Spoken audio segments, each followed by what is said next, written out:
পশ্চিম মেদিনীপুর জেলার ঘাটাল মহকুমার গোপালপুর গ্রাম থেকে সবাইকে শুভেচ্ছা জানাচ্ছি। আমি রঞ্জিত মান্না। পুজো আর মাত্র কয়েকটা দিন, খুব জোর কদমে চলছে পুজোর আয়োজন এই গ্রামে।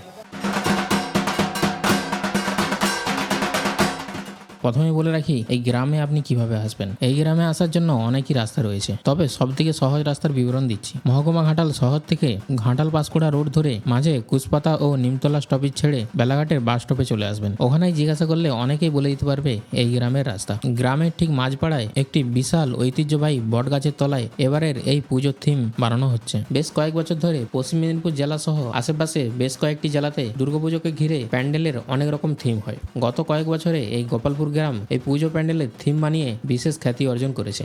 গোপালপুর সর্বজনীন দুর্গা উৎসব আমাদের 19তম বর্ষের পদার্পণ করছে। বিগত বছরের ন্যায় টাইটানিক জাহাজ হয়েছে, অক্ষরধাম মন্দির হয়েছে এবং কন্যাকুমারী সামনের বছর আপনারা দেখেছেন। তো আমরা এই বছর আকাশ আলোয় ভরা আপনাদেরকে উপহার দেব দর্শনার্থীদের, এই আশা করছি। তো আগে টাইটানিক বলুন, কন্যাকুমারী বলুন, তার থেকে আমরা আশাবাদী যে এবারে আরও বেশি সংখ্যক আমাদের এই আকাশ আলোয় ভরা এই মণ্ডপ দর্শন করতে আসবেন।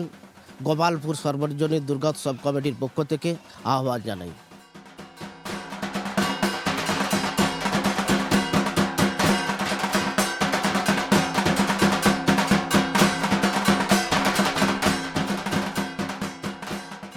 ঘাটাল মহকুমার বেশ কয়েকটি বিগ বাজেটের পুজোর তালিকার মধ্যে পড়ে গোপালপুর গ্রামও। বিগত কয়েক বছরে তাদের বাজেট ছাড়িয়েছিল 20 লক্ষেরও বেশি। এবারেও তারা অনুমান করছেন 20 থেকে 25 লক্ষ টাকার বাজেট ছাড়িয়ে যাবে এবারের এই থিম পুজো। এবারে এই থিমের নাম আকাশ আলোয় ভরা। লাইটিং এর উপরে বিশেষ কাজ হচ্ছে এই মণ্ডপে। বিগত কয়েক বছরে দর্শনার্থীর পরিমাণ রেকর্ড ছাড়িয়েছে। পূর্বে সব রেকর্ড এই বছর ভাঙবে বলে আশা করছেন গোপালপুরের পুজো কমিটির মেম্বাররা। শুধু যে এই দুর্গাপূজার জন্য বিখ্যাত এই গ্রাম তা কিন্তু নয়, বিশেষ কিছু অনুষ্ঠানের জন্য বিখ্যাত এই গ্রাম। চৈত্র মাসে চড়ক মেলা ও দোলের সময় দামোদরের দোল উৎসবের জন্য বিখ্যাত এই গ্রাম গোপালপুর। শৈশবে স্কুল জীবনে এই পুজো মণ্ডপের বাঁশে কত নাই দোল খেয়েছি আমি আর আমার বন্ধুরা। রানী পুষ্করণীর ঘাটে বসে সময় কাটানো, স্কুলের পেছনে থাকা এই কুল গাছ থেকে কুল পেড়ে খাওয়া, এই সব স্মৃতি আমার মনে যেন ঝড় তুলেছে। সেই পুরনো স্কুল আজ ভেঙে পড়েছে, তার জায়গায় হয়েছে নতুন স্কুল। তবে সেই সব পুরনো স্মৃতি কোনোদিন ভোলার নয়। এই গ্রামে আমি যখন ডকুমেন্টারি করছি আমার অনুভূতি কাজ করছে এক অন্যরকম। হয়তো এরকমই স্মৃতি অনেকেরই মনে রয়েছে। সেই রকম কোনো গল্প কমেন্টে